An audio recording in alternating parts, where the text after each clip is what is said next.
In 1929, a farmer in southern China was digging a ditch to water his fields. His blade struck something hard.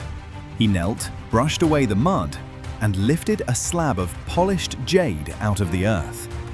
He had no idea he'd just touched the edge of a civilization that history had completely forgotten. A kingdom with no name, no written records, no mention in any chronicle. And when archaeologists finally dug deeper, what they found didn't just rewrite Chinese history, it broke it. This is Sanxingdui, and almost nothing about it makes sense. For over 50 years, that jade was just a curiosity, a few beautiful objects with no context. Then, in 1986, workers at a brick factory near the town of Sanxingdui were digging for clay. Their shovels broke into a pit. Inside were thousands of objects packed into the earth, and they were like nothing anyone had ever seen.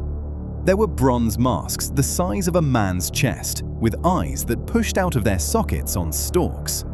There was a bronze figure nearly 9 feet tall, its huge hands curled around something that had long since rotted away. There were bronze trees, almost 13 feet high, hung with birds and fruit. There were masks of pure gold and staffs sheathed in gold. And beneath all of it, elephant tusks, dozens of them, burned black. More than 8,000 objects came out of that ground. And decades later, in the 2020s, 6 more pits were found, holding thousands more. Whoever made this had gold, bronze, and jade in staggering quantities. They were master metalworkers, wealthy far beyond what anyone expected for the region. And yet, until that shovel hit clay, we didn't even know they had existed. The pits were only the beginning. Around them, archaeologists traced the outline of a city. Massive rammed earth walls, temple platforms, workshops, sitting on the fertile plain around modern Chengdu, cut through by a river. This was the capital of a Bronze Age kingdom the Chinese would later call Shu. At its height, more than 3,000 years ago, it was one of the most advanced places on Earth, casting bronze on a scale that rivaled anything in the ancient world. But here's what stopped historians cold. For a century, the story of Chinese civilization had a single cradle, the Yellow River far to the north, where the Shang dynasty built its cities and carved its history into bone.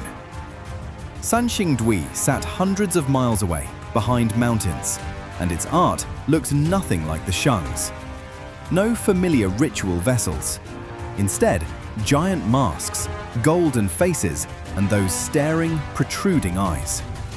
This was a second, independent civilization, hiding in plain sight. Chinese history didn't have one cradle, it had at least 2.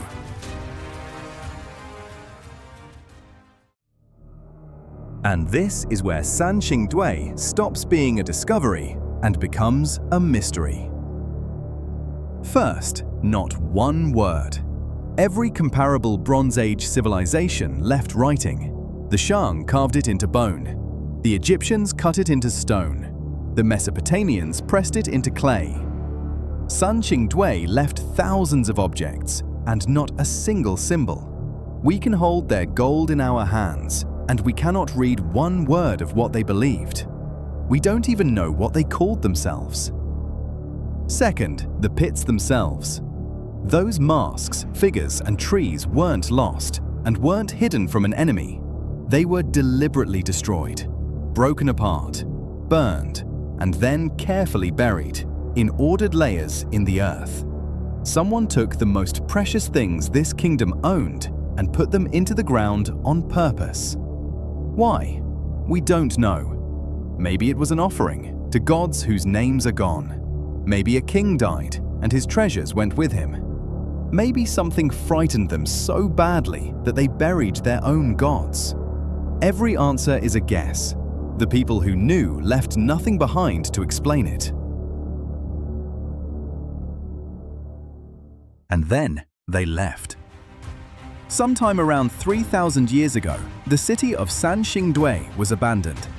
Not destroyed in war, as far as we can tell, just emptied. The Great Walls fell silent. The workshops went cold. The people didn't vanish completely.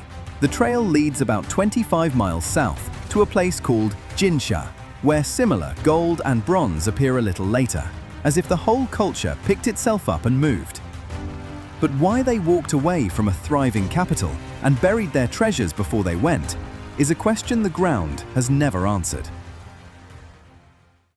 Today, the Great Bronze Mask stands in a museum in Sichuan, lit by a single light in a dark hall. Its eyes still push out toward you, exactly as they did 3,000 years ago.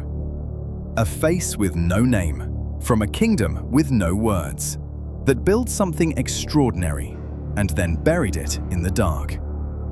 We found their gold. We found their gods. We just never found out who they were. Lost cities are waiting. Subscribe and we'll keep digging them up.